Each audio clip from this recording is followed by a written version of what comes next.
Class 10th के जो भी स्टूडेंट हैं या मेरे चैनल पर सीखना चाहें तो वो मेरे चैनल से जुड़ सकते हैं। और आज से मैंने ये क्लास 10th के स्टूडेंट्स के लिए मैथ्स का सिलेबस स्टार्ट करने की कोशिश की है। तो मैंने अध्याय फर्स्ट को पहले लिया है, उसमें हमने वास्तु संख्याओं को बताना चाह रहा हूँ। तो वो कैसे हैं ये देख लीजिए। क्लास 10th के जो भी स्टूडेंट्स हैं वो वास्तविक संख्याओं पर काफ़ी ध्यान दें, क्योंकि ये बहुत इम्पॉर्टेंट है। क्योंकि आपको अगर संख्याओं का ज्ञान नहीं है तो आप कुछ भी नहीं कर सकते। तो इसलिए वेरी इम्पॉर्टेंट है कि आप संख्याओं के बारे में पहले जानें कि वास्तविक संख्याएं होती क्या हैं और वास्तविक संख्या में और कितनी संख्याएं आती हैं। तो वो कौन कौन सी होती हैं वास्तविक संख्याएं और कौन सी नहीं होती हैं, और वास्तविक संख्याओं से और कौन कौन सी संख्या बनती हैं। क्या हम जो पढ़ रहे हैं वो भी वास्तविक संख्याएं हैं? क्या जो हमने नहीं पढ़ी वो वास्तविक संख्याएं हैं? तो उनका ज्ञान लेने के लिए हम क्या करेंगे, सबसे पहले समझेंगे वास्तविक संख्याएं होती क्या हैं। आखिर में वास्तविक संख्याओं का क्यों यूज़ हुआ है, क्यों हमें 10th क्लास में ये वास्तविक संख्या पढ़ाई जा रही हैं, तो वो उसके लिए समझते हैं। तो सबसे पहले वास्तविक संख्याएं, तो आखिर में वास्तविक संख्या है क्या, अध्याय फर्स्ट वास्तविक संख्या रियल नंबर्स, जिन्हें इंग्लिश में क्या कहते हैं, रियल नंबर्स। वास्तविक संख्याएं परिमेय या अपरिमेय सभी संख्याएं। वास्तविक संख्या कौन सी होती हैं, जो परिमेय हो या अपरिमेय हो, या परिमेय हो या अपरिमेय हो, या परिमेय हो या अपरिमेय हो, सभी संख्याएं वास्तविक संख्या कहलाती हैं। परिमेय तथा अपरिमेय संख्याओं के समुच्चय को वास्तविक संख्या कहते हैं। समुच्चय का मतलब है ऐड करना, मतलब हमने परिमेय संख्या ली और उसमें अपरिमेय संख्या ली। मैंने क्या किया कि कुछ परिमेय संख्या ली और प्लस करती है, मतलब उनका समुच्चय किया अपरिमेय संख्या से। किससे किया,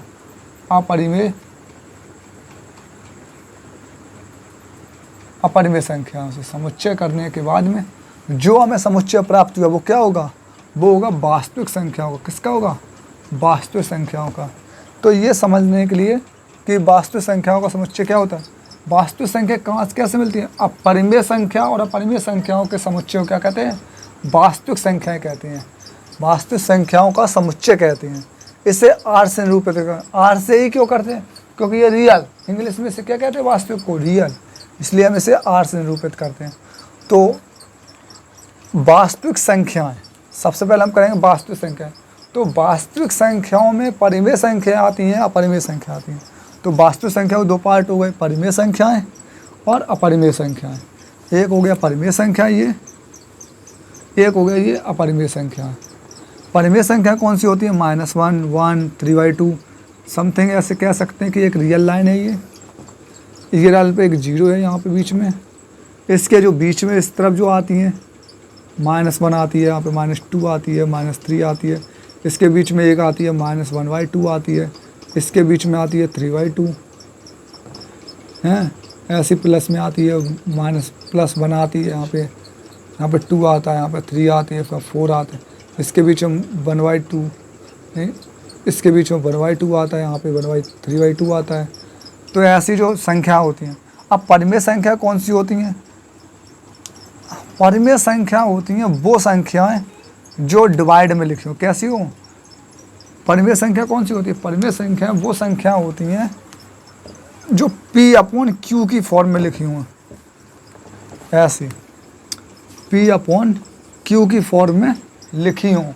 बट यहाँ पे कंडीशन है, यहाँ पे कंडीशन क्या है, Q ≠ = 0। यहाँ पे Q क्या जीरो नहीं होना चाहिए। यहाँ पे जो परिमेय संख्या होती हैं वो होती हैं P/Q के फॉर्म में, और Q यहाँ पर ≠ 0 होता है। तो वैसे ऐसी संख्या सबको क्या कहते हैं, परिमेय संख्या कहते हैं। और अपरिमेय संख्या कौन सी होती हैं, अगर हम जितनी भी परिमेय संख्याओं को रियल नंबर से वास्तविक संख्याओं से हटा दें तो जो संख्या हमें मिलती हैं उन्हें हम अपरिमेय संख्याएं कहते हैं। यानी कि हम कह सकते हैं कि परिमेय संख्याओं को रियल नंबर से यानी वास्तविक संख्याओं से हटा देने पर जो संख्या हमें प्राप्त होती हैं वो अपरिमेय संख्या होती हैं। तो हम कह सकते हैं सिंपली कि अपरिमेय संख्या वे संख्याएं हैं जो वास्तविक संख्याओं में से परिमेय संख्या को हटाने के बाद प्राप्त होती हैं। वो संख्या क्या कहलाती हैं, अपरिमेय संख्या। और दूसरी ये भी है कि अपरिमेय संख्याएं वो संख्याएं भी होती हैं, यानी कि सेम डेफिनेशन, जिनका मान कभी निश्चित नहीं होता, जिनकी जो वैल्यू होती है वो एक निश्चित नहीं होती। जैसे √2 की कोई वैल्यू निकालें तो क्या हम बता सकते हैं इसकी वैल्यू क्या होती है? इसकी वैल्यू वैसे निकाले 1.414, फिर उसके बाद डॉट डॉट ऐसे आती रहेगी। ये कभी है ऐसी वैल्यू जो कभी ख़त्म नहीं होगी और हमेशा डिफरेंट नंबर्स आएंगे। तो ये क्या होती है? अपरिमेय संख्या कहलाती हैं। अब अपरिमेय संख्याओं के बाद आता है कि परिमेय संख्या कौन कौन सी होती है। परिमेय संख्या तो होगी, अब परिमेय संख्याओं के बाद भी बहुत सारी संख्या आती है। परिमेय संख्याओं के कुछ पार्ट्स हैं। परिमेय संख्याओं के पार्ट्स हैं, एक होती है पूर्णांक संख्या, एक भिन्न संख्या होती है। जो पूर्णांक संख्या होती है वो कौन सी होती है? 0, 1, 2, 3, जो होती है 0, 1, 2, 3 डॉट डॉट इन्फिनिटी तक, ऐसे 0, -1, -2, -3, ये भी जो क्या कौन सी संख्या होती है? पूर्णांक संख्या होती है। और भिन्न संख्या को होती है जो भिन्न के फॉर्म में लिखे होते हैं, 3/2, 1/2, 1/4, 3/4, ये क्या होती है? भिन्न संख्या होती हैं। तो this types of values is भिन्न संख्याएं, मतलब ऐसी संख्याओं को ऐसी संख्याओं को क्या कहते हैं? भिन्न संख्या कहती हैं। और ऐसी संख्या को क्या कहते हैं? पूर्णांक संख्या कहते हैं। पूर्णांक मतलब पूर्ण। हम सिंपल एक फॉर एग्जांपल कि एक सेब है, एक सेब को पूर्ण कब कहेंगे? जब वो पूरा होगा, यानी कि उससे काटा ना जाए, तब तक वो क्या होगा? पूरा होगा। ऐसे कह सकते हैं तब पूरा है, मतलब पूर्ण संख्या है। अगर हम उसे काट दें तो आधा कहेंगे, तो वो आधा होगा। आधा का मतलब है वो पूर्ण नहीं होगा। अगर हम किसी कहें 3 सेब हैं, तो 3 सेब का मतलब क्या है? 3 पूर्ण सेब हैं, उसमें से कोई भी सेब कटा नहीं है। तो ऐसे हम कह सकते हैं यह संख्या कैसे कहलाती हैं? पूर्णांक संख्या कहलाती हैं। पूर्णांक संख्याओं के भी कुछ पार्ट होते हैं, वो क्या होते हैं? पूर्णांक संख्याओं के कुछ पार्ट होते हैं, वो होते हैं ये कि पूर्णांक संख्याएं 3 प्रकार की होती हैं। जो पूर्णांक संख्या होती है वो 3 प्रकार की होती हैं।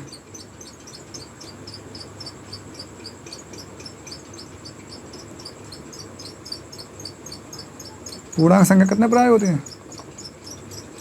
पूर्णांक संख्या 3 प्रकार की होती हैं। कौन कौन सी? एक होती है धनपूर्ण संख्याएं और एक होती है ऋणपूर्ण संख्याएं। अगर धनपूर्ण संख्या होगी तो ऋणपूर्ण संख्या भी होगी। और अगर धनपूर्ण संख्याएं इनमें से हट जाएं, मान लो 1, 2, 3, 4, 5, 6, 7, 8, 9, 10 तक और भी इन्फिनिटी तक हम जाएं, तो सारी धनपूर्णांक संख्या जो हैं वो हट गई, तो धनपूर्ण संख्या हो गई। और ऋणपूर्ण संख्या -1, 2, 3, 4, इसमें 0 नहीं आता। ये याद रखना, धनपूर्ण संख्याओं में 0 नहीं आता, ना ही ऋणपूर्ण संख्याओं में 0 आता है। वो जो 0 आता है तो सिर्फ 0 आता है, उससे क्या कहते हैं? 0। उसे 0 संख्या कहते हैं, 0 कह सकते हैं, शून्य कहते हैं उसे। क्या कहते हैं? शून्य। इसलिए हमें 3 पार्ट में बदला। 3 पार्ट में बदलने का मतलब है, एक तो होती है धनपूर्ण संख्याएं, एक होती है ऋणपूर्ण संख्याएं और एक होती है शून्य। शून्य मतलब 0, सिर्फ 0 की बात यहाँ पे हो रही है, सिर्फ 0 की। तो हम यहाँ पे जो धनपूर्ण संख्या होती है वो होती है 1, 2, 3, 4, 5, 6, 7, 8, 9, 10, 11, 12 और भी इन्फिनिटी तक धनपूर्ण संख्या होती है। और ऋणपूर्ण संख्या होती है -1, -2, -3, -4, -5 डॉट डॉट डॉट अनंत तक। और जो धनपूर्ण संख्या होती है हम इन्हें काउंटिंग नंबर भी कह सकते हैं। क्या कह सकते हैं? Counting number.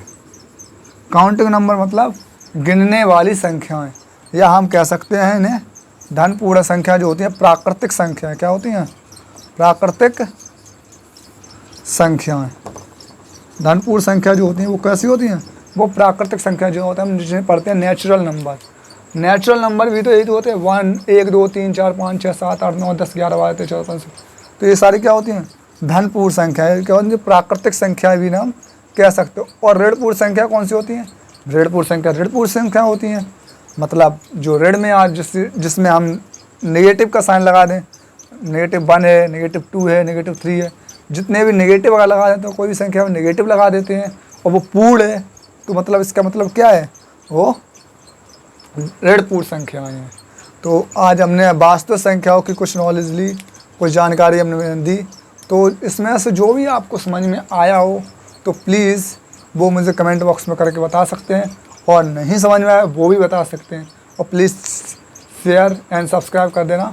क्योंकि चैनल जितना आप शेयर करेंगे तो आपके दोस्तों को फ़ायदा मिलेगा इसका। और सब्सक्राइब करने से आपको नेक्स्ट वीडियो की नोटिफिकेशन मिलेगी सबसे पहले। तो मिलते हैं, take care, bye, thanks for watching my videos.